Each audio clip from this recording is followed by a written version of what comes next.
kama Yesu Kristo ndiyo mkombozi wa ulimwengu au la. Wote watamuona na wote watamwabudu, lakini waliomwamini peke yake ndio watakaookolewa. Mungu Baba Mwenyezi, tumekuja mbele yako mchana huu leo tukitukuza jina lako, tukikushukuru, tukisema kwamba hakuna Mungu kama wewe. Asanti kwa ile kazi tukufu ambao umefanya Mungu Baba, kuokoa wenye dhambi kama sisi. Asanti Mungu Baba kwa kulipia fidia yetu Mungu wangu. Asanti kwa kutupatanisha nawe, na asanti kwa kutuita kwa kazi hii tukufu ya kuwaita ndugu zetu ambao bado wako katika pingu za dhambi zao, ambao wako katika pingu za sheria za ulimwengu, ambao bado wako katika pingu za sheria za kibinadamu, sheria za kibinadamu ili wapate wokovu, sheria za kibinadamu ili wapate kusimama haki mbele yako. Sheria za kibinadamu zimewaweka na hawawezi kupata tumaini wala amani moyoni mwao. Lakini Mungu wangu, tunakushukuru kwamba umetuita na umetuamuru na umetuongoza ili tuwe vyombo katika mikono yako Mungu Baba, kuwaita ndugu zetu ambao bado wako katika pingu za yule muovu. Na tunaomba kwamba katika kutangaza neno lako mbele yao, kwamba watapata kusikia na kwamba watapata kuamini kulingana na mapenzi yako, Mungu wangu. Naomba haya yote nikiamini jina takatifu la mwana wako Yesu Kristo, aliye Bwana wa mabwana. Amen. Yohana mlango ni wa 5.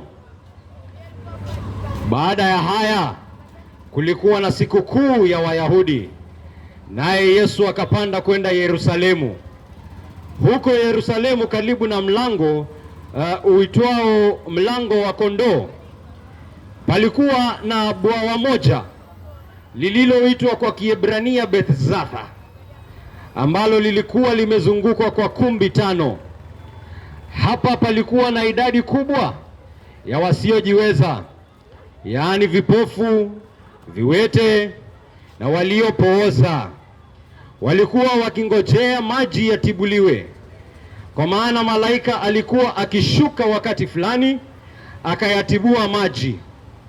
Yule aliyekuwa wa kwanza kuingia ndani baada ya maji kutibuliwa alipona ugonjwa wowote aliokuwa nao. Mtu mmoja alikuwako huko ambaye alikuwa ameugua kwa miaka 38. Yesu alipomwona akiwa amelala hapo, naye akijua kuwa amekuwa hapo kwa muda mrefu, akamwambia, "Je, unataka kuponywa?" Si mara ya kwanza mimi kuhubiri kutoka kwa hili neno, kwa sababu ninaona huu ndio ujumbe ambao ulimwengu unahitaji hata siku ya leo. Wengi nimesikia wametoka kulia, wanataka kuponywa kutoka ugonjwa wa dhambi zao. Nimesikia wengi wakilia, wanataka kuponywa kutoka ule mzigo ambao wako katika mgongo wao. Na hiyo swali lile ambalo limewaongoza kulia, wanalia kwa uchungu, wanalia kwa kilio chao chote, wakisema, ninataka kuponywa, ninataka kusamehewa, ninataka kusafishwa, ninataka kutakaswa. Hiyo kilio ndio ambacho Yesu anakuja nao kwako leo. Anakuambia, ndugu yangu, bado ninaona unashikilia mienendo yako, bado ninaona unashikilia hekima yako, bado ninaona unashikilia mafunzo uliyoyafunzwa, bado ninaona unashikilia mambo yako, lakini umejaribu na bado ninaona umeshindwa. Ninakuja tena kwako siku ya leo na ninakuuliza, je, unataka kuponywa? Ndugu yangu, umejaribu kuamka saa 6 ya usiku. Je, imekuponya? Je, dawa ya ulimwengu ni kuamka saa 6 ya usiku? Umeponywa na kuamka usiku wa manane? Kama umeponywa, basi ndugu yangu, mimi sina ujumbe kwako. Lakini kama kuamka usiku haija kusaidia, ninakuuliza siku ya leo, je, unataka kuponywa?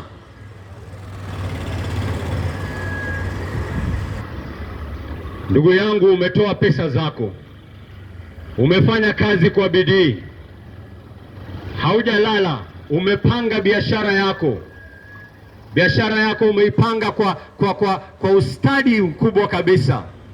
Umefanya kazi kwa nguvu sana, umepokea pesa, umepata faida yako kwa sababu umefanya kazi kwa bidii, na umechukua faida yako umeitumia, umepeana kwa wagonjwa, umepeana kwa maskini, umepeana kwa wanyonge.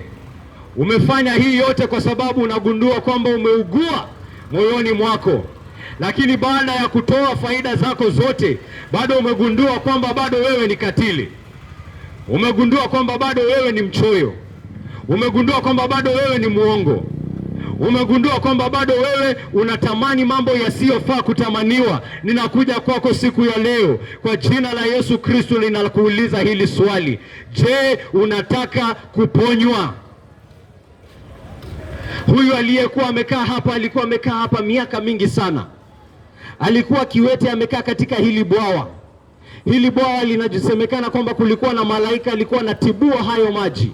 Maji yakitibuliwa, wa kwanza kuruka ndani anaponywa ugonjwa wowote aliokuwa nao. Malaika alikuwa anatibua maji, wanaingia ndani. Yesu akakuja pale, akamkuta mtu alikuwa ameugua pale kwa miaka 38. Miaka 38. Miaka 38 huyu jamaa amekaa tu hapo anangojea kuponywa. Miaka 38 huyu jamaa amengoja, amekaa tu hapo anangojea maji yatibuliwe, kuna aruke ndani. Anajaribu kuruka ndani, mwingine ameingia. Anakuja anapata watu wamekaa hapo kando wote ya swimming pool. Anasema mimi sitalala usiku. Malaika anaweza kuja usiku, akikuja usiku nijitupe ndani. Malaika anakuja anashika usiku, kumbe kulikuwa na mwingine anajaribu kujitupa, kuna mwingine alikuwa ashaingia ule wake. Miaka 38. Miaka 38 bado haja kufa moyo. Miaka 38 bado yuangoja hapo.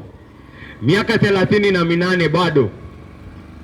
Na Yesu Kristo anakuja kwake, anamwangalia, anamhurumia. Inasemekana Yesu alimwangalia na akajua kwamba amekuwa huko kwa muda mrefu. Yesu Kristo anajua hali yako ndugu yangu. Anakuona katika ile hali uliomo. Anatambua mbinu zote ulizojaribu. Anatambua kila kitu ulichojaribu kwa ajili ya kupona. Anatambua bidii zako zote. Anatambua kujinyima kwako kwote. Anatambua juhudi zako zote. Na bado anakuangalia bado pale. Imepita miaka mingapi ndugu yangu? Imepita miaka mingapi ndugu yangu? Umejinyima chakula siku ngapi ndugu yangu?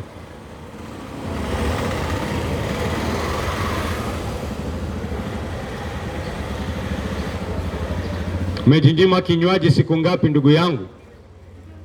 Umejipiga viboko mgongoni siku ngapi ndugu yangu? Kama umepona ndugu yangu, basi una injili ya kuhubiri. Naomba kwamba uje uitangaze hapa, wengi wapone, kwa sababu una dawa. Una dawa ambayo imefichika. Njoo basi utangaze. Lakini kama umejaribu yote na haija kuponya, mimi nakuja na kuambia Yesu Kristo anatambua ile hali uliomo. Anakuja pale anakuuliza, umejaribu miaka mingapi? Mimi ninajua umejaribu miaka mingapi. Umejaribu miaka mingapi? Imekusaidia? Zile dhambi ambazo unapigana nazo ni zile tu za miaka 20 iliyopita, si ndio? Ama umegeuza kwa nini? Kwa sababu mkono ulikatika ndio uliacha kuwa mwizi, si ndio? Lakini bado unatamani mali ya wenyewe kwa moyo wako, sio? Ungekuwa na mikono ungenyang'anya huyo mtu, sio? Umejaribu au la? Umepona au la? Kama umepona ndugu yangu, na kuhakikishia una ujumbe kwa ulimwengu. Uko na siri ambayo itasaidia ulimwengu kupona. Njoo ututangazie, una haki. Usiaibike. Kama una dawa ya kutangaza, njoo simama hapa Majengo, tangaza. Usiaibike na kile kitu ambacho kinasaidia watu.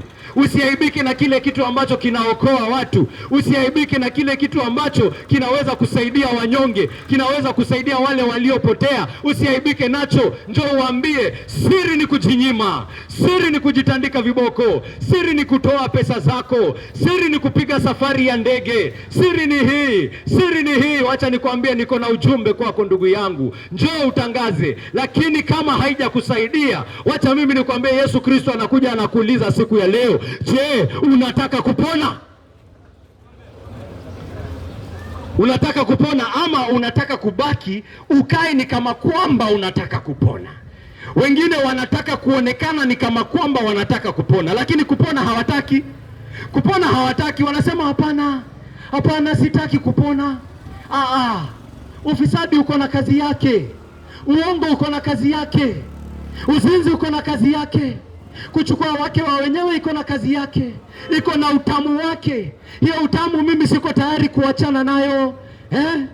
Haya mambo mimi siko tayari kuachana nayo. Ninataka kuonekana ni kama kwamba ninataka kuachana nayo. Sijachoka na kuwa mlevi, sijachoka na uchawi sijachoka, lakini siwezi sema hivyo hadharani, siwezi sema. Ninataka kuonekana ni kama kwamba ninataka kupona, lakini kuponya kwenyewe sitaki. Mnafiki wewe, Mungu anajua roho yako wewe. Mnafiki wewe. Wengi wanaomba, wanatoka nje, mdomo uliokuwa unaita jina la Mungu kidogo kidogo umejawa na matusi.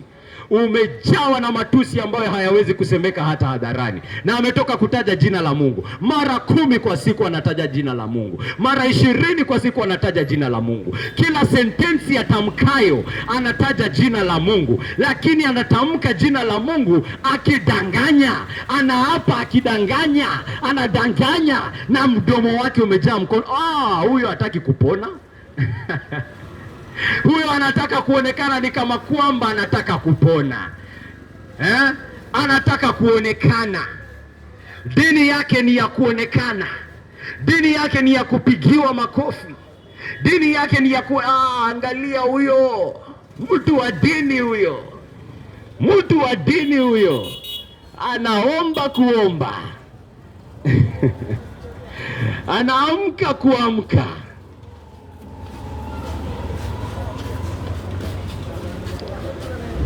Lakini kama kuna yule anayelia chini ya nafsi yake, kama kuna yule anayelia, kama kuna yule ambaye anahuzunika, kama kuna yule ambaye hakika ni kweli, kwa moyo wa kweli anajaribu na amejaribu na ameshindwa. Ni kushindwa ndio ameshindwa. Amejaribu lakini anashindwa. Ameenda kwa daktari wa kwanza, daktari amemsaidia, ugonjwa bado huko. Akasema akasikia kuna daktari mwingine Kakamega, akaenda hadi Kakamega, daktari wa Kakamega hakumsaidia. Akatoka Kakamega akaenda Seychelles, akasikia kuna mwingine pale Seychelles, akachukua pesa zake akaenda Seychelles, daktari wa Seychelles hakumsaidia. Shida si ati hataki kupona. Shida ni madaktari wake hawawezi kumsaidia. Hawana ustadi na ugonjwa wake, hawana uwezo, hawana kipawa na ugonjwa wake. Huyo ndio sasa Yesu Kristo anakuja kwake. Anamtazama kwa huruma na anamuuliza, ndugu yangu unataka kupona? Dada yangu unataka kupona? Mama yangu unataka kupona? Mzee wangu unataka kupona wewe?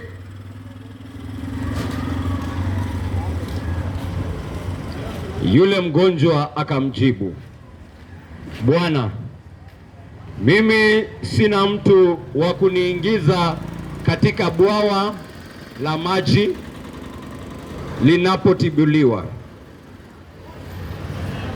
nami ninapotaka kutumbukia katika bwawa, mtu mwingine huingia kabla yangu.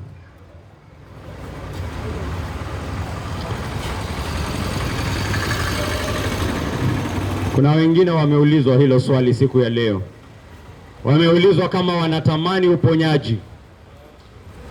Yesu Kristo anayekuja kwako, pengine haujamtambua yeye ni nani, pengine haujamjua yeye ni nani. Wamemuona huyu Yesu akija akimuuliza, je, unataka kuponya? Wakaangalia hivi, wakaona ni mtu, wakaona ni jamaa. Jamaa amesimama mbele yake tu, ana kichwa kama mimi, ana shingo kama mimi, ana mkono kama mimi, ana kidevu kama mimi, anatembea ni vile mimi ni kiwete, lakini nisingekuwa na uwete huu ningeweza kutembea. Ni mwanadamu tu. Anamwangalia huyu Yesu Kristo, anamwambia, oh, naona ni kama kwamba unataka kunisaidia. Basi sasa wacha nikuambie ndugu yangu, njia ambayo unaweza kunisaidia ni, unaona haya maji hapa, kuna malaika ambaye hugusa haya maji, na haya maji yakiguswa, kuna mtu mwingine huwa anaingia mbele yangu. Sasa mimi unaona na uwete wangu venye unaniziba sana, uwete wangu unanifanya ni kama kwamba siwezi kuruka wa kwanza. Kuna wengine ambao bado wana miguu yao, kuna wengine ambao bado pengine ni mkono umeumia, mwingine pengine bado ni ugonjwa wa ngozi, hao ndio wanaruka wa kwanza. Mimi na uwete wangu, mimi ninahitaji mtu anibebe. Hiyo ndio shida yangu. Ninaona ndugu yangu umenionea huruma, ninaona ndugu yangu kwamba wewe unanipenda sana. Sasa ninaomba huyu malaika akija, akishika haya maji, mimi ninataka uwe hapa karibu, unitupe wa kwanza. Hiyo ndio vile unaweza kunisaidia ndugu yangu. Amemwona Yesu kama mwanadamu tu. Amesema Yesu ni mwanadamu. Amesema Yesu hakuna uungu ndani yake. Amesema hakuna uungu mbele ya huyu mtu, ni mwili na damu tu, ni kidevu tu, ni meno na ulimi peke yake tu. Kwa hivyo atanisaidia jinsi ambavyo meno na ulimi yanaweza kunisaidia, venye misuli na miguu inaweza kunisaidia. Hakuna uungu ndani yake. Amekosa kuona uungu ndani ya huyu Yesu Kristo. Ndio maana anamueleza jinsi ya kumsaidia, anamueleza jinsi ya kibinadamu ya kusaidika. Hagundui kwamba huyu anayezungumza naye ni yule ambaye anaamrisha viwete waamke, ni yule ambaye anaamrisha masikio yafunguke. Haja kugundua hiyo, haja gundua yule ambaye anamuongelesha ni nani. Hatambui anayemuongelesha ni yule aliyeshuka kutoka mbinguni. Hatambui yule ambaye anamuongelesha ni yule ambaye yeye na yeye peke yake ndiye ambaye ameona sura ya Mungu. Hajatambua hiyo. Anaona tu ni mwanadamu wa kawaida, anaona tu ni mtu tu, ni mtu tu. Huyu ni Yesu tu, jamaa wa kawaida, hata ajui jina yake ni Yesu. Tutaona hapo mbele, huyu ajui jina, huyu mtu ni Yesu. Anaona tu ni mtu kawaida, amekuja hapa tu kumsaidia. Ndio maana yuko tayari kumwambia, ninataka kusaidiwa hivi hivi, ndio vile ninataka unisaidie. Shida yangu ni hii, nikijaribu kufunga huwa ikifika saa 8 ninashindwa kwa sababu ya tamaa. Kwa hivyo ninataka unisaidie nifanye hivi. Nataka unipe nguvu niweze kuamka. Nataka unipe nguvu niweze kutoa pesa. Naomba unipe pesa mingi niweze kulipa safari ya ndege.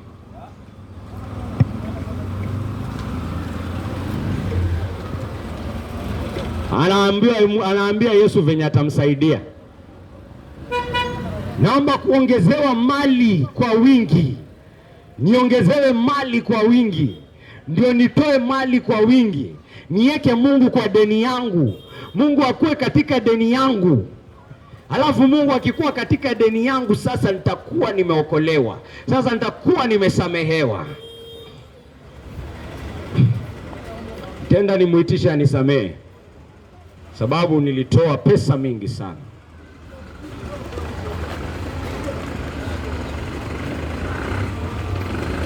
Hagundui yule anayezungumza naye ni wa kuamrisha mapepo. Azungumzaye naye ni wa kuamrisha mapepo, na mapepo yanatetemeka. Azungumzaye naye ni wa kuamrisha hata anga inamsikiliza. Anaamrisha anga, anaambia mawingu yaje, mawingu yanatii. Anaambia jua lisimame, jua linasimama. Anaambia mawimbi yatulie, mawimbi yanatulia. Azungumzaye hapa si mwanadamu wa kawaida. Azungumzaye hapa ni yule mwenye ana mamlaka ya kiungu. Yesu Kristo mwenyewe aliwaambia hawa Wafarisayo, naona kwamba wengi wenyu hamniamini, lakini kama hamtaniamini kwa sababu yangu mimi mwenyewe, amini kwa sababu ya zile kazi zinazotendeka. Kwa sababu hizi kazi zinazofanyika machoni mwenu yanawashuhudia ya kwamba nimetoka kwa Mungu. Kazi ninazozifanya ni ushuhuda wa kutosha. Yesu Kristo alishuhudiwa na kazi alizozifanya. Kazi alizozifanya zilishuhudia kwamba huyu si mtu wa kawaida. Anaamrisha hata wafu waamke, hata wafu. Lazaro alikaa pale kwenye kaburi lake siku 4. Lazaro ako kaburini siku 4. Siku 4, hata Yesu Kristo akifika pale akisema toeni hilo jiwe pale, toa hilo jiwe pale. Wakasema Bwana, hatuwezi kutoa hilo jiwe kwa sababu amekaa pale ndani, anaoza, ananuka. Akawaambia, je, si nimewaambia muamini? Si nimewaambia muwe na imani, mujue kwamba mimi ni nani? Mimi ndio ufufuo na mimi ndiye uzima. Hakuna ufufuo nje yangu mimi. I am the resurrection and I am the life. Mimi ndio ufufuo na mimi ndio uzima. Yesu Kristo anasema siku ya leo, mimi ndio ufufuo na uzima. Hawatambui wanayezungumza naye ni wa kuamrisha hata wafu, hata wafu. Katika neno tumeandikiwa watatu waliofufuliwa.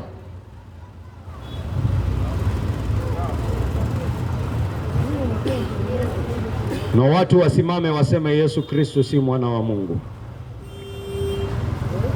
Yesu akamwambia, inuka, chukua mkeka wako na uende.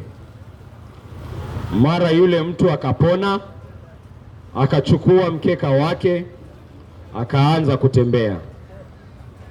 Yesu akamwambia, inuka, chukua mkeka wako na uende. Unangojea maji nini? Unangojea malaika ayaguse maji? Mimi Yesu Kristo naamrisha malaika na wananitii. Mimi naamrisha malaika na wananitii. Kama ninaweza kuamrisha malaika ambaye akiguza haya maji watu wanapona, mimi ninaamrisha huo ulemavu wako ukuondokee. Wewe mlemavu, wewe inuka, tembea. Hakuna haja ya kungoja sijui nini na nini, sijui hili wala lile. Ninakuambia pona siku ya leo. Pona siku ya leo. Pona nayo sasa hivi. Hakuna kungojea, hakuna kuahirisha. Ni leo.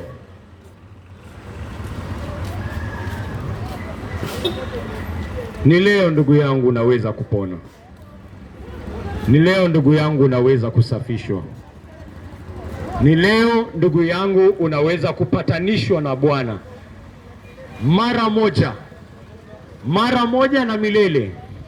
Si kazi inayohitaji kufanyika siku baada ya siku. Si kazi unayohitaji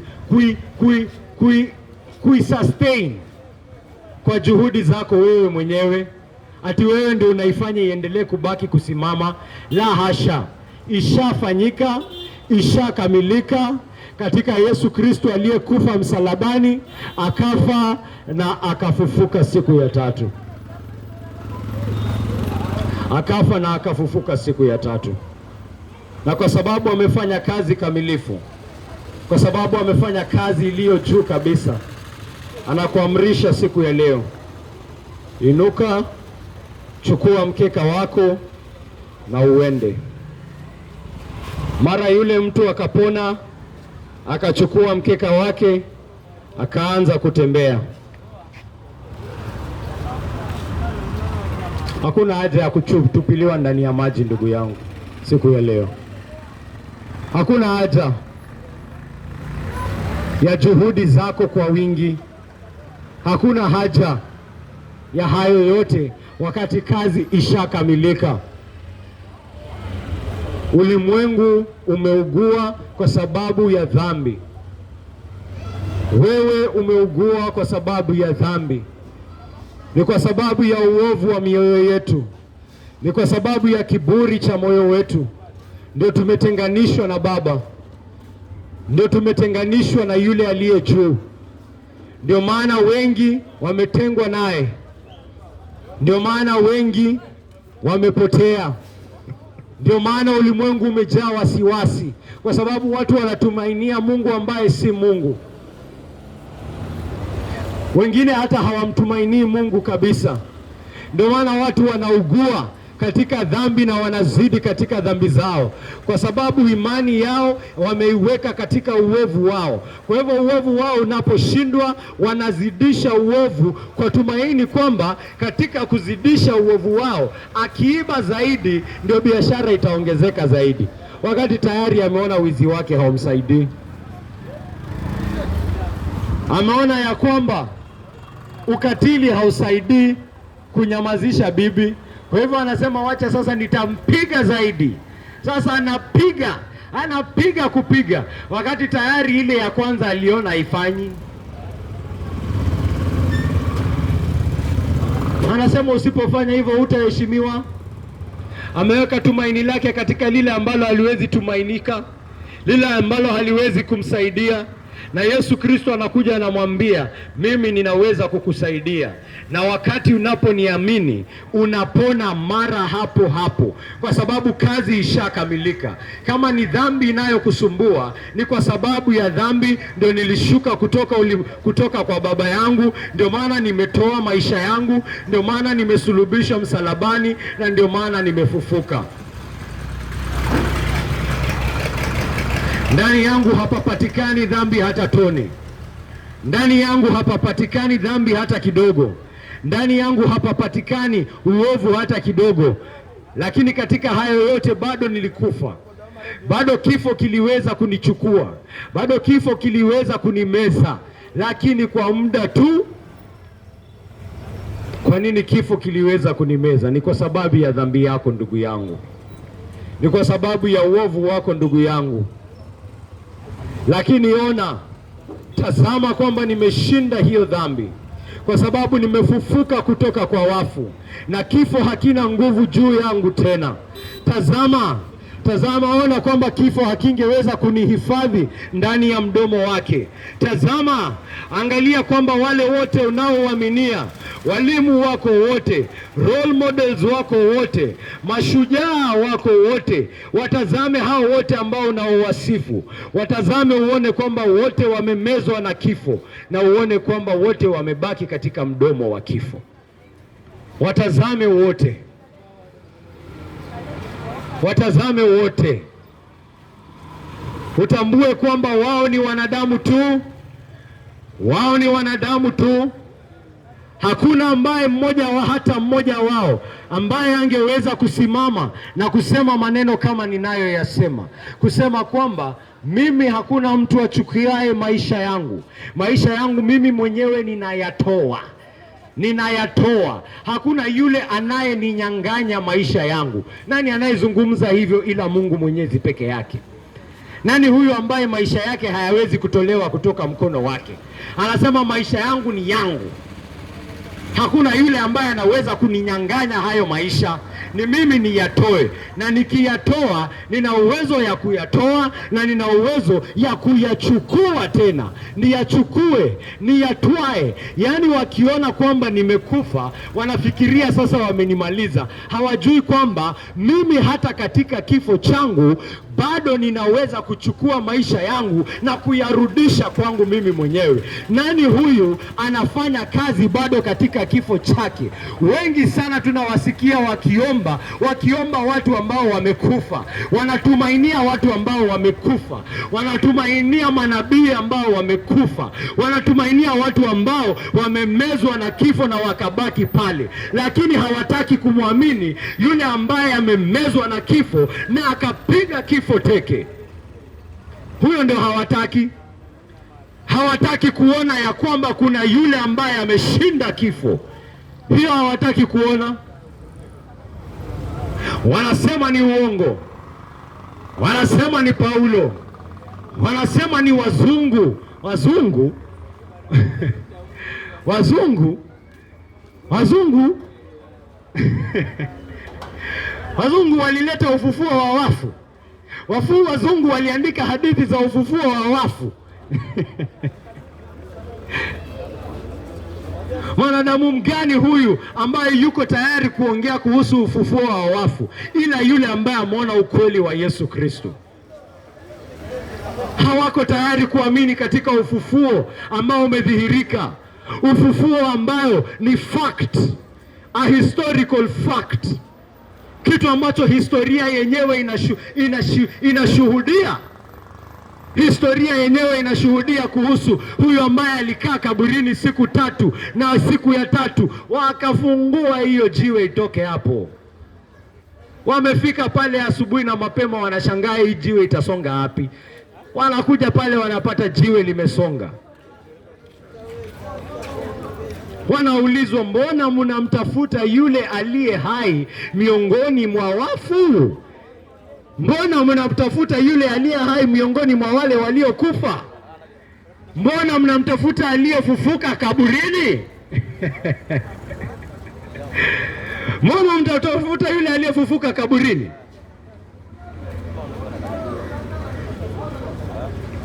Hayuko hapa, huyo amefufuka.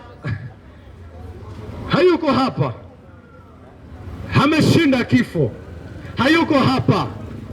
Ameshinda mauti. Hayuko hapa. Ameshinda dhambi. Hayuko hapa. Ametawala juu ya shetani. Hayuko hapa. Ametawala juu ya yule ambaye ana nguvu za mauti, yani Ibilisi. Hayuko hapa. Nendeni mkamwambie Petro. Nendeni mkamwambie. Wako tayari kumwamini yule ambaye yuko maiti, lakini yule aliyefufuka hawamtaki. Ndugu yangu, mbona upofu wa aina hii? Mbona upofu wa aina hii katika ulimwengu? Mbona usione kwamba tumaini ya kweli inapatikana pekee katika Yesu Kristo? Mbona usione kwamba uzima wa kweli unapatikana pekee katika Yesu Kristo? Kila uzima ambao utakuwa nao, ndugu yangu, na kuhakikishia ile siku utasimama pale, utakaa pale katika kaburi lako, ile siku utakuwa pale katika kitanda chako cha kufa, watu wakuja wakwambie, ndugu yangu usitetemeke, kumbuka vile ulikuwa unaamka asubuhi ukisali. Ndugu yangu usitetemeke, kumbuka venye ulikuwa unatoa pesa zako, na kuhakikishia juhudi zako zote hazitatosha kukupea amani huo wakati unapofika, na kuhakikishia siku ya leo haitatosha. Ndugu yangu usisahau venye ulikuwa unafunga yako yote. Tulia, Mungu ako na wewe, na kuhakikishia kufunga kwako kwote haitatosha kukupa amani katika kitanda chako cha kufa, na kuhakikishia siku ya leo katika kitanda chako cha kufa utatetemeka.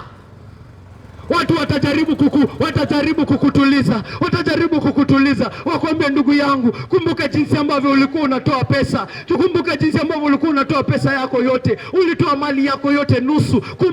Kumbuka na kuambia, ndugu yangu, bado utatetemeka. Haitoshi ndugu yangu, haitoshi.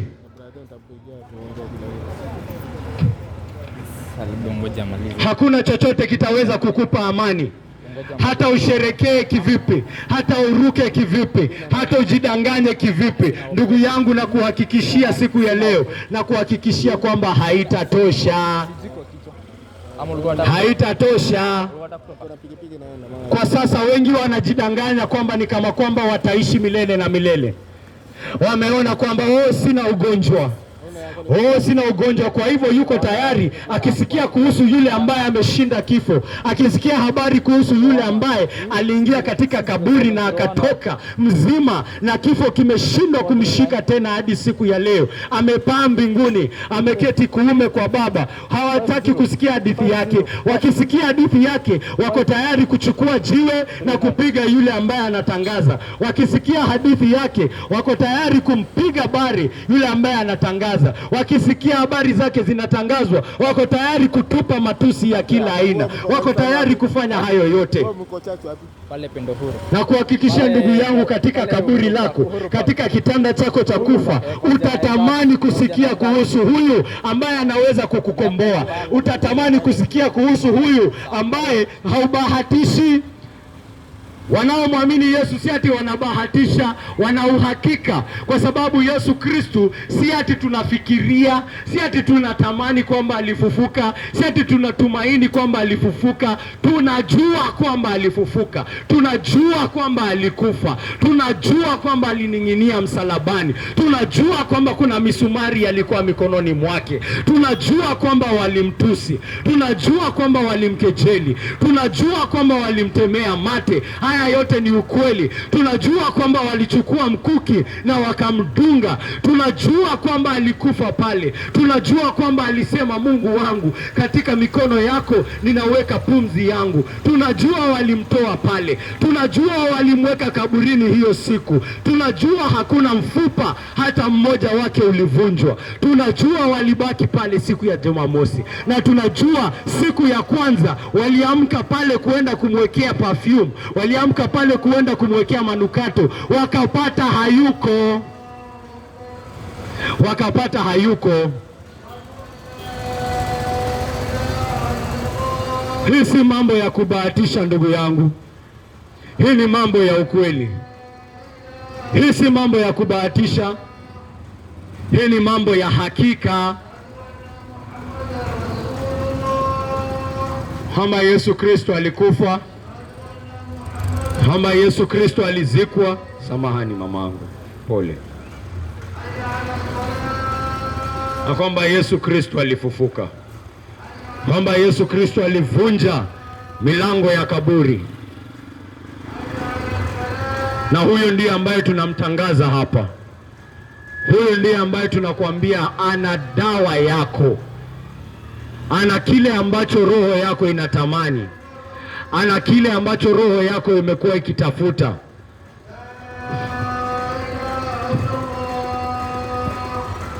Ilikuwa siku ya Sabato. Kwa hiyo Wayahudi wakamwambia yule mtu aliyeponywa, leo ni Sabato, si halali wewe kubeba mkaka wako. Yeye akawajibu, yule mtu aliyeniponya, unaona hata hamjui ni nani amemponya.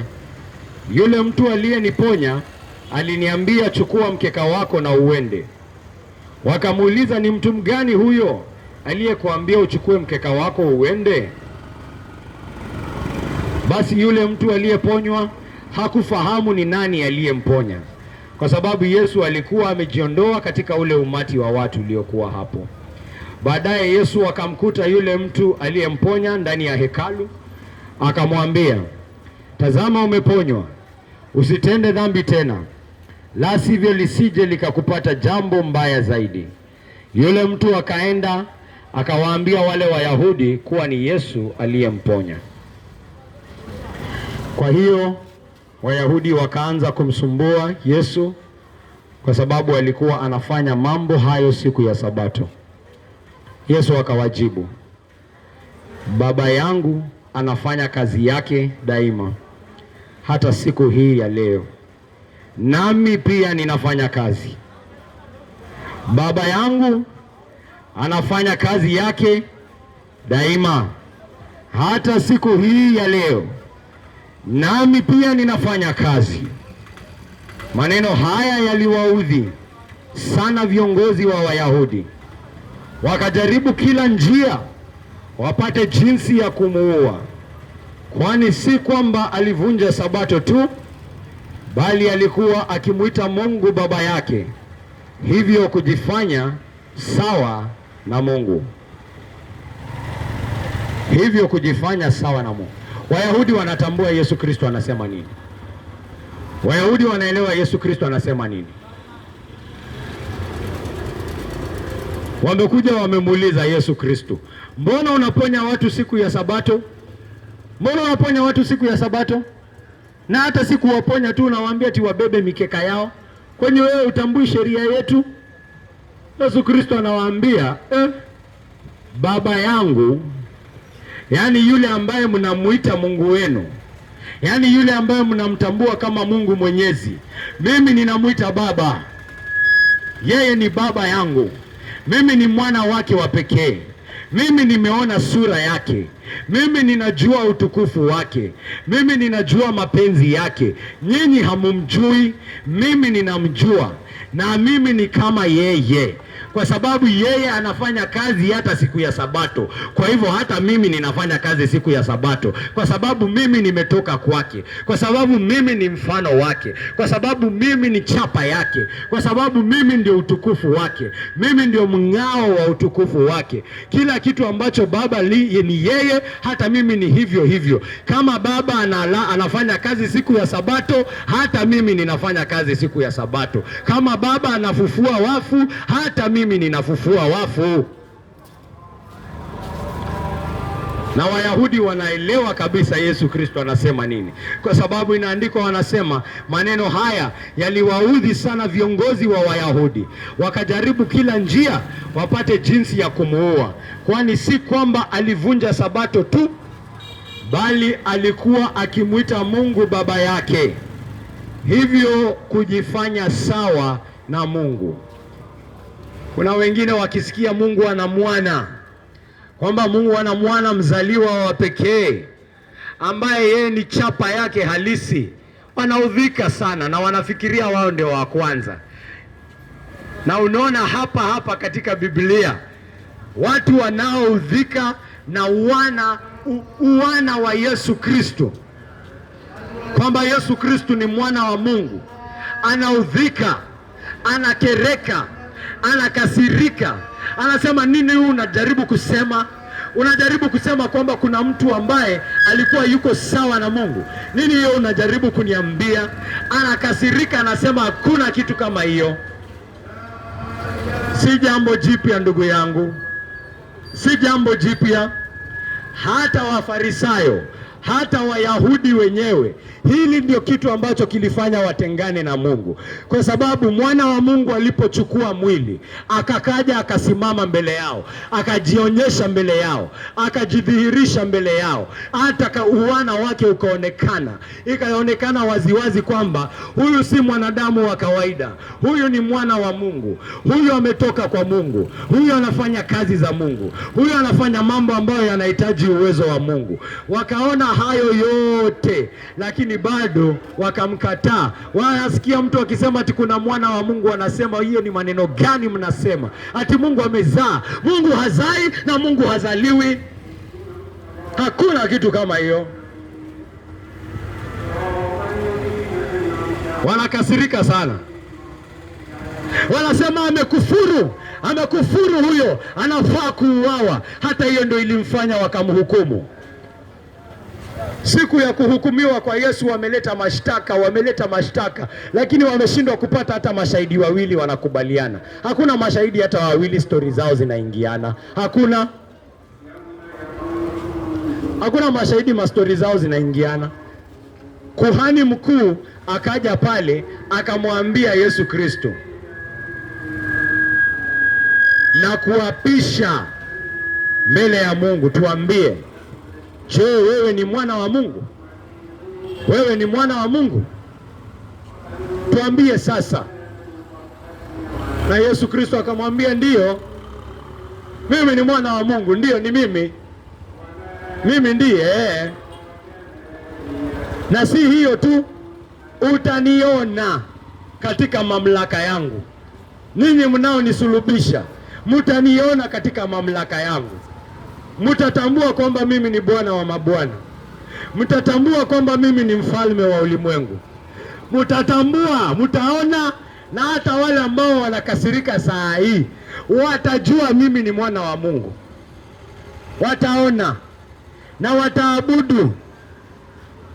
Kuhani mkuu akasema amekufuru, amekufuru, auawe. Hakuna mtu anafaa kuongea hivyo, amekufuru, auawe. Unafikiri wewe ni wa kwanza? Unafikiri wewe ni wa kwanza, ndugu yangu, kusema kwamba Mungu hana mwana?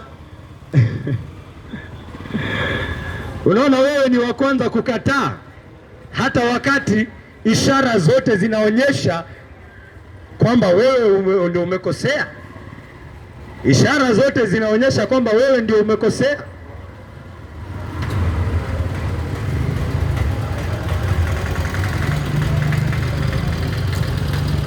Kwa nini Yesu Kristo ana uwezo wa kukuponya?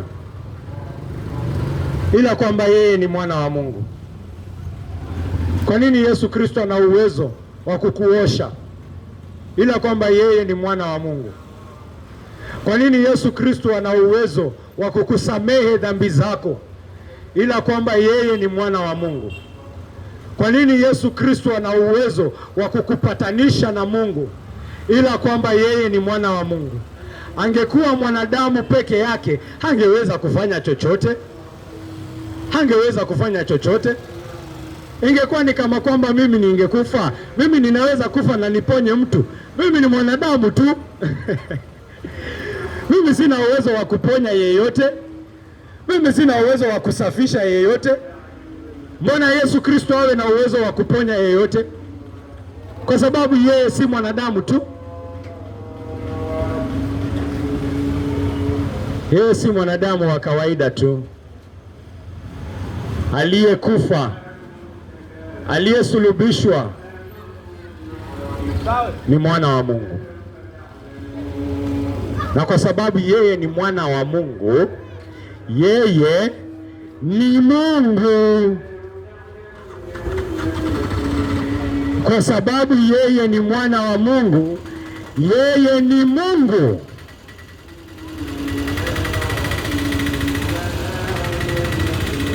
Aliyekufa pale msalabani ni Mungu. Asingekuwa Mungu, asingeweza kushinda kifo. Nani ana uwezo wa kushinda kifo? Nani ana uwezo wa kushinda mauti ila Mungu Mwenyezi peke yake? Nani ana uwezo wa kushinda kaburi ila Mungu Mwenyezi peke yake? Ajabu kubwa kwamba Mungu Mwenyezi ametembea ulimwenguni, ametembea. Mungu Mwenyezi amechukua mwili. Ndugu yangu, nataka ukae chini ufikirie ajabu kubwa hiyo. Ujaribu niambie ni nani huyu alikaa chini akatunga hadithi kama hii. Nasikia watu wanasema ni wazungu. Nasikia wanasema Wakristo ni wamechanganyishwa na wazungu. Haya, wazungu wagani wakatengeneza hadithi kama hii?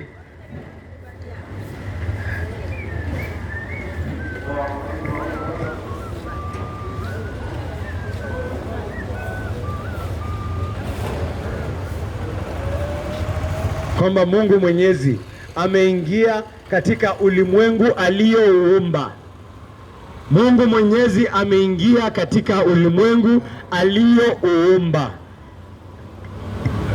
Aliyeumba ulimwengu huu, ulimwengu huu wa kustaajabisha, ulimwengu huu mkubwa, aliye na hekima isiyoweza kulinganishwa, ameingia katika ulimwengu. Ameingia katika ulimwengu. Yule ambaye yuko kila mahali, kila wakati, akachukua mfano ambao unamfanya awe mahali pamoja. Akiwa katika duka, yuko katika duka hapo peke yake. Akinunua nyanya, ni nyanya ananunua.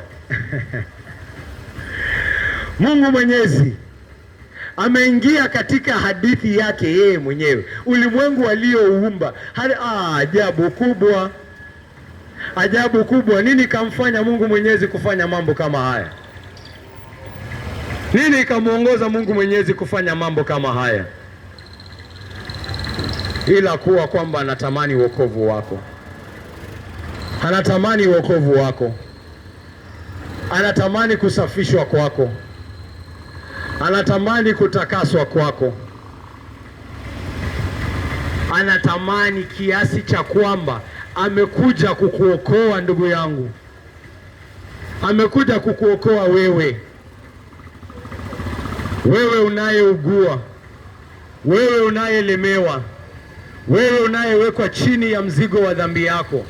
Wewe ndio ambaye Yesu Kristo amekujia siku ya leo. Na tazama, hakutosheka na kunyenyekea pekee, kwa sababu ni ajabu kubwa kwamba amenyenyekea na kuchukua mwili. Hakutosheka na kunyenyekea pekee, alinyenyekea kiasi cha kutusiwa, kiasi cha kutemewa mate. Aliyeumba ulimwengu huu akatemewa mate na viumbe vyake. Anayehifadhi maisha yako sasa hivi tunavyozungumza alipigwa mangumi na mateke, wakamdhihaki, wakaweka taji la miiba kwenye kichwa chake. Angetaka angewamaliza hapo hapo, angetaka angewaangusha chini hapo hapo, angetaka hayo yote yangesimama hapo hapo, lakini alikuwa na kusudi. Alikuwa na kusudi katika kufanya hiyo, na kusudi lake lilikuwa kulipia dhambi yako. Asingekufa, hatungekuwa na tumaini. Asingejitoa kusulubishwa, hatungekuwa na tumaini. Tumaini letu linakuja peke yake kwa sababu alibeba mateso yaliyokuwa ni yetu.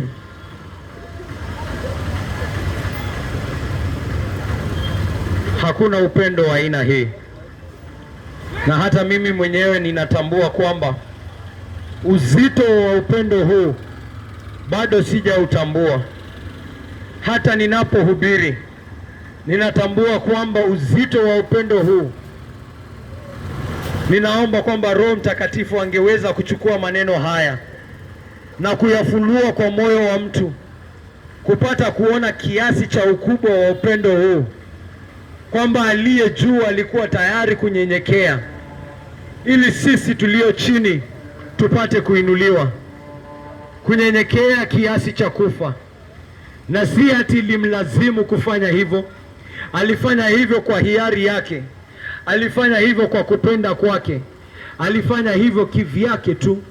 Ameongozwa na upendo uliojaa katika moyo wake ili aushinde moyo wako. Yesu akawaambia, amin amin nawaambia,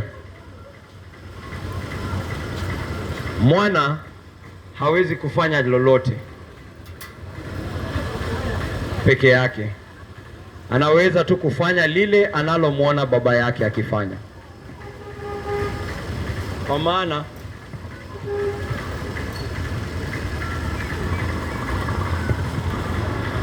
Kwa maana lolote afanyalo Baba, Mwana pia hufanya vivyo hivyo. Bwana ampenda Mwana na kumwonyesha yale ambayo yeye Baba mwenyewe anayafanya, naye atamwonyesha kazi kuu kuliko hizi, ili mpate kushangaa. Hakika kama vile Baba awafufuavyo wafu na kuwapa uzima, vivyo hivyo Mwana huwapa uzima wale anaopenda. Wala Baba hamhukumu mtu yeyote, lakini hukumu yote amempa Mwana, ili wote wamheshimu Mwana kama vile wanavyomheshimu Baba. Yeyote asiyemheshimu Mwana hamheshimu Baba aliyemtuma.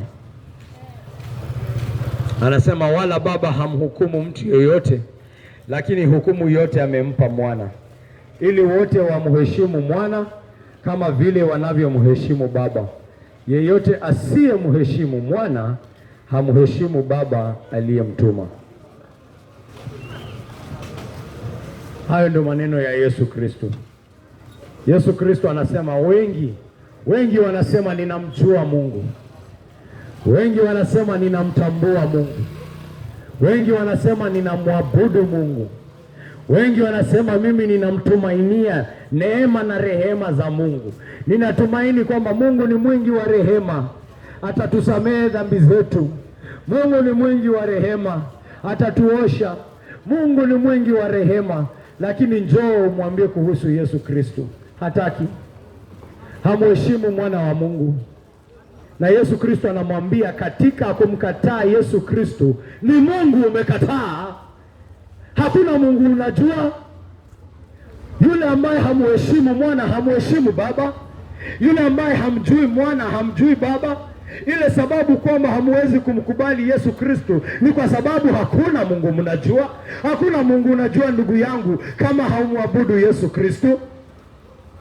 Nataka ujue siku ya leo kama wewe utasimama kwa ujasiri mbele ya Mungu. Ndio maana watu hawana ujasiri mbele ya Mungu. Ndio maana watu hawawezi kupata ujasiri unaodumu mbele ya Mungu. Wacha nikuhakikishie siku ya leo, ni kwa sababu wamemkataa Mungu.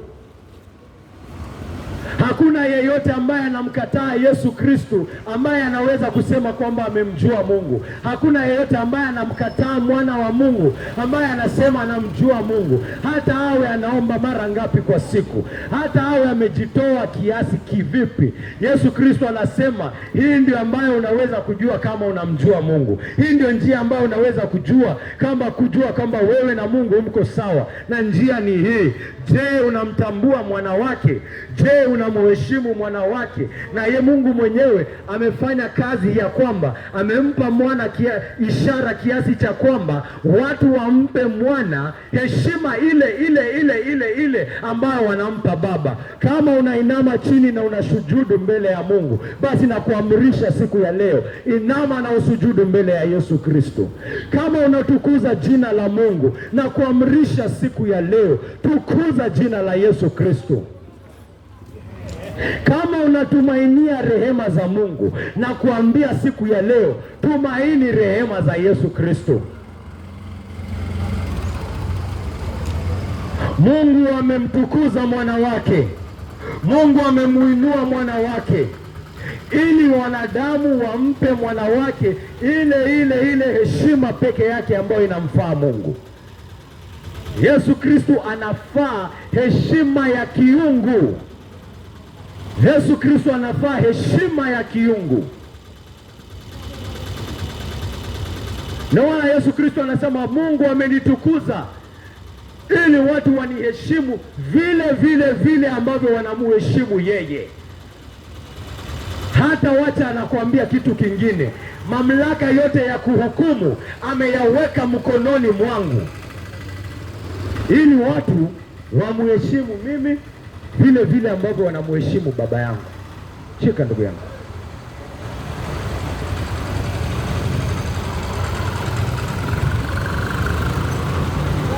Kama Mungu Baba anafufua wafu, amefanya hivi ili kuonyesha kwamba atazama, mimi pia nafufua wafu. Kama watu wanasema Mungu Mwenyezi peke yake ndiye ambaye anaweza kushinda kifo, tazama, mimi pia nimeshinda kifo.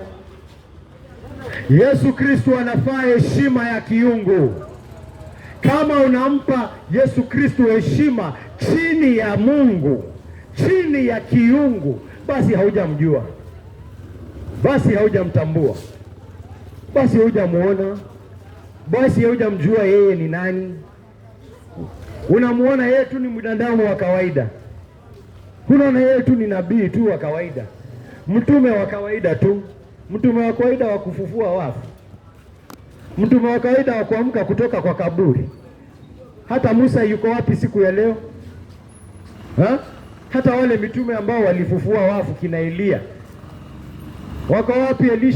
Elisha yuko wapi siku ya leo? Elisha si alifufua mfu? Yuko wapi Elisha? Si kwa kaburini?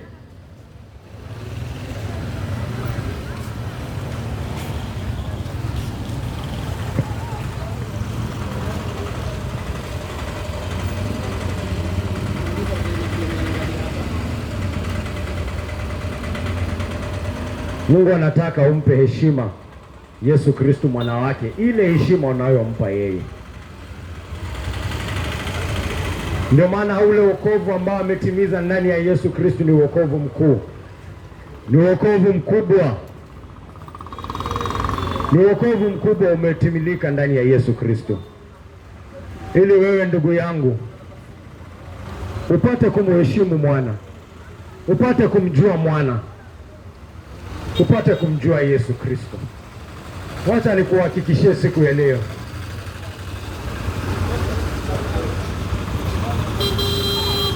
neema ya ulimwengu iko katika Yesu Kristo peke yake. Tumaini la ulimwengu liko katika Yesu Kristo peke yake. Utajaribu juhudi zako zote mpaka utamwamini Yesu Kristo, hutapata amani ndugu yangu. Mpaka utamwamini Yesu Kristo, hautajua amani ya ukweli. Na kuhakikishia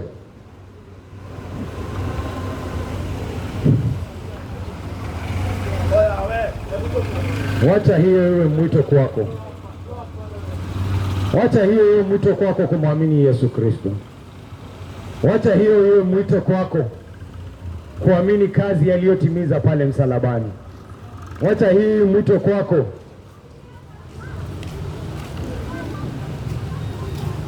kumkubali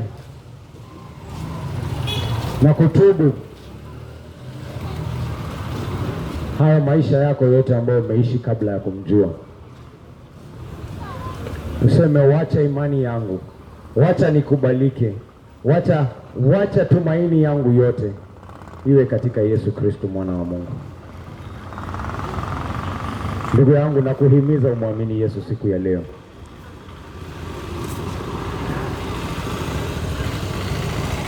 Siku ya kumwamini Yesu ni leo. Siku ya kumjua huyu aliye na mamlaka ya hii aina ni leo. Siku ya kumtumainia ni leo.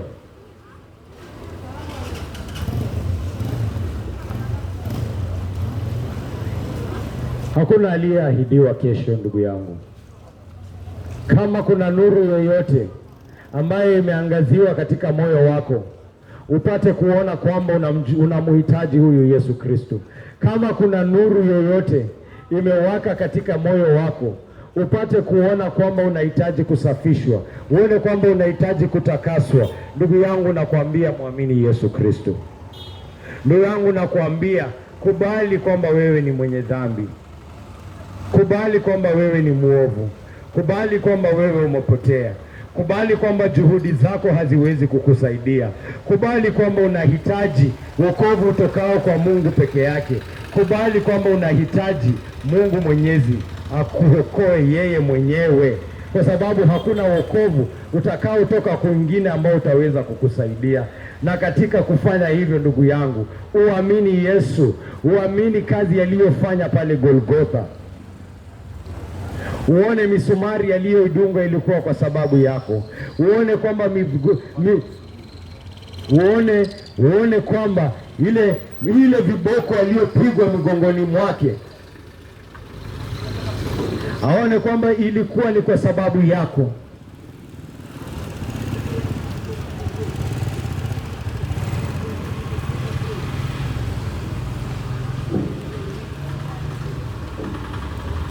Ndugu yangu, nakuita kwa neema peke yake ambayo inaweza kustahimili ile siku ya kifo.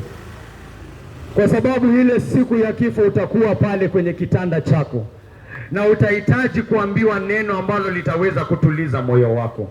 Na nakuhakikishia neno ambalo litaweza kutuliza moyo wako ni huu peke yake, kwamba ndugu yangu, hauna haja ya hofu, kwa sababu Yesu Kristo ameshinda yote. Yesu Kristo amekupatanisha na Baba. Yesu Kristo amehakikisha kwamba umeoshwa. Yesu Kristo amehakikisha kwamba umesafishwa. Yesu Kristo amekurudisha kwa Baba. Yesu Kristo amekupatanisha na Baba. Ndugu yangu, usiwe na wasiwasi. Ndugu yangu, usitetemeke. Mkubali huyu mwana wa Mungu. Huyu mwana wa Mungu ambaye umemtumainia. Huyu mwana wa Mungu ambaye amekuweka. Huyu mwana wa Mungu ambaye ametembea na wewe maisha yako yote hadi siku ya leo. Na kuhakikishia ndugu yangu, hata katika kufa kwako, huyu mwana wa Mungu ndiye ambaye atatembea hiyo barabara na wewe, kwa sababu hiyo barabara ameitembea. Hiyo barabara anaijua. Hiyo barabara ameenda na amerudi na akashinda kifo. Kwa hivyo anajua vile ambavyo atakubeba. Ndugu yangu, nakwambia tulia. Amani yako iko katika Yesu Kristo. Amani yako iko katika yule aliyeshinda kifo. Amani yako iko katika yule ambaye amefufuka. Amani yako iko katika yule aliyeshinda mauti. Amani yako haiko katika juhudi zako. Usikumbuke majuhudi zako. Usikumbuke mambo ambayo umekuwa ukifanya. Usikumbuke ati nilikuwa ninafanya hii na hiyo ndio niweze kukubalika na Mungu. Hiyo haiwezi kukusaidia moyo wako kutulia saa hii. Kitu kinachoweza kukusaidia kutulia ni hii. Ndugu yangu, je, uko ndani ya Yesu Kristo? Kama uko ndani ya Yesu Kristo, ndugu yangu, hauna chochote cha kuogopa. Ndugu yangu, kama uko ndani ya Yesu Kristo, hauna chochote cha kuogopa. Amekubeba, si amekubeba maisha yako yote? Amekubeba maisha yako yote. Mwingine anasema uongo, na kuambia yule ambaye anasema uongo ni kwa sababu haoni chochote ndani ya Yesu Kristo. Haoni chochote, anaona bure pale tu. Anasikia watu wamefufuliwa kutoka wafu, anasema uongo. Lakini nakwambia kuna mwingine mgonjwa ambaye yuko pamoja nami hapa. Kuna yule ambaye hajui jinsi ya kufa. Kuna yule ambaye hajui jinsi ya kutazama kesho. Kana yule ambaye hajui jinsi ya kuangalia kesho. Huyo ndiye ambaye ninakuja ninamwambia, Mungu Mwenyezi anabeba kesho. Mungu Mwenyezi anajua kesho.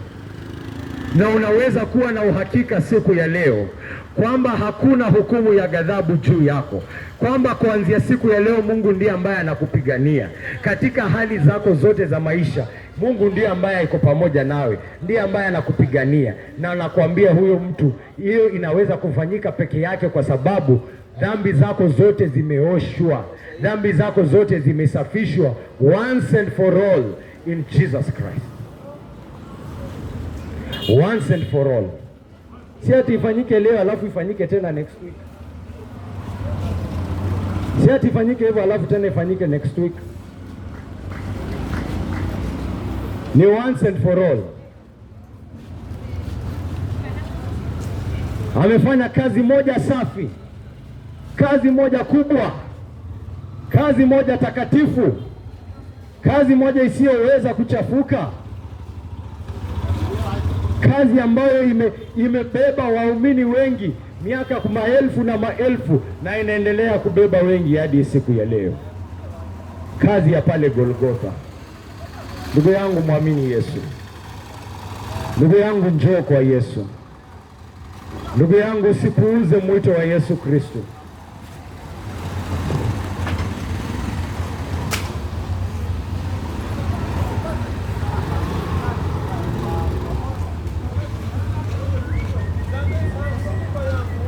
Mwenyezi Mungu wa milele, asante sana kwa hii siku ambayo umetujalia. Asante sana kwa wema wako. Asante sana kwa fadhili zako ambazo zinadumu hata milele. Mwenyezi Mungu, umesema neno lako ndio upanga ambao unaotumia Mungu Baba, moto unaotumia kuchoma. Mungu Baba, tunatambua kwamba sisi ni dhaifu katika asilia yetu. Hatuna uwezo wa kutumia hili neno, lakini wewe Mungu wangu una uwezo. Na umesema kwamba haujatuacha kama mayatima, kwamba unatembea pamoja nasi Mungu wangu. Basi Mungu wangu, tunaomba kwamba hata katika sisi kufanya hii kazi yako, kwamba Mungu Baba hautakubali kazi yetu ifanyike katika ubatilifu Mungu wangu, lakini kwamba una lengo la kuwaokoa wengi kwa utukufu wa jina lako. Naomba haya nikiamini katika jina takatifu la Yesu Kristo aliye Bwana na mkombozi wetu. Amen.